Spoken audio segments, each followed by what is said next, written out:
السلام عليكم ورحمة الله وبركاته. ازيكم عاملين ايه؟ يا رب تكونوا بخير. لو اول مرة تشوفوني ما تنسوا تشتركوا في القناة وتحطوا لايك للفيديو. فيديو النهاردة ان شاء الله هعمل فيه التورتة.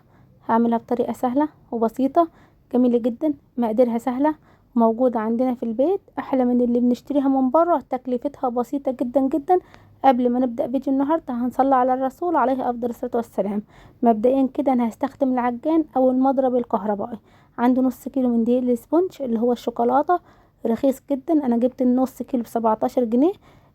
هنخله كويس جدا جدا. في الخطوه دي لازم ان احنا ننخل الدقيق كويس علشان يكون في الاخر في تكتلات زي ما حضراتكم هتشوفوا، لانكم انتوا لو ضربتوا المكونات في العجان على طول بدون نخل الكيكه بتاعتكم هتكون مفرغه ومفتحه من جوه وهتكون بتقرقش معاكم، فلازم ان احنا ننخل الدقيق كويس جدا جدا زي ما انتوا شايفين. طريقتنا النهارده طريقه سهله وبسيطه، والكيكه هتطلع جميله جدا وخفيفه وهشه زي ما حضراتكم شايفين. دي التكتلات اللي انا قلت لكم عليها اللي بتكون في اخر الدقيق من تحت زي ما انتم شايفين.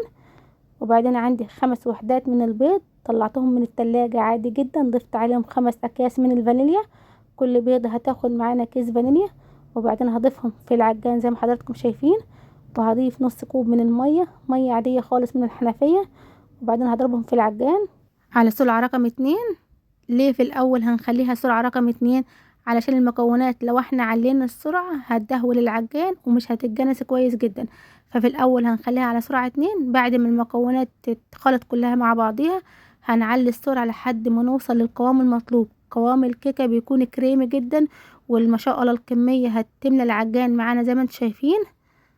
هوريكم دلوقتي قوام الكيكة المطلوب واللي احنا عايزينه قد ايه حلو جدا وخفيف وهش جدا وعامل زي الكريمه بالظبط. ده القوام اللي هو مطلوب، هوريهولكم دلوقتي زي ما انتوا هتشوفوا دلوقتي. ما شاء الله شايفين الكميه كانت في الاول قد ايه ودلوقتي الكميه بقت قد ايه. عشان كده بقول لكم اي دي اسبونج ما ينفعش نستخدمه غير العجان يا اما المضرب الكهربائي. ما ينفعش نستخدم المضرب اليدوي نهائيا خالص غير في الكيكه العاديه اللي احنا بنعملها على طول في البيت. تمام، هوريكم القوام دلوقتي عامل ازاي. ما شاء الله. لو وصلتوا لحد كده في الفيديو ما تنسيش تشتركوا في القناة وتحطوا لايك للفيديو. ده القوام بتاع الكيكة ما شاء الله. هقلبهم تقلبتين علشان اخرج اي هوا من الخليط معانا. هو ده القوام المطلوب. هوريكم دلوقتي الصينية اللي انا هستخدمها. الصينية دي الصينية الكبيرة، الحجم الاكبر اللي عندي، المربعة اللي هي المستطيلة. دهناها دهنة بسيطة من الزيت وبطنتها من الدقيق.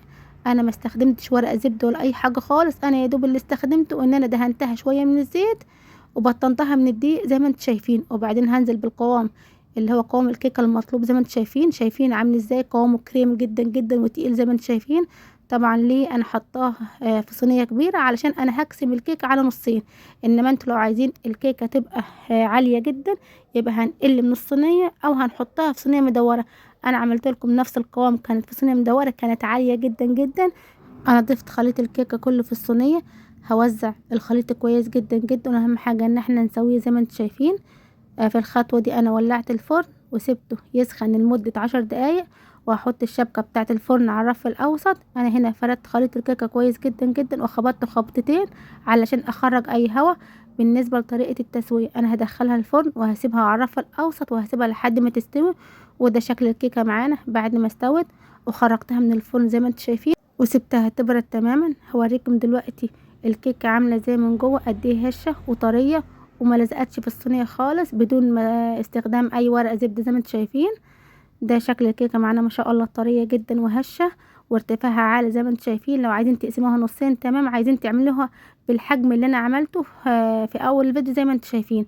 هوريكم الكيكه دلوقتي. طبعا انا عايزه الكيكه تكون حجمها صغير، علشان كده انا قسمت الكيكه على نصين وخليتها فوق بعض.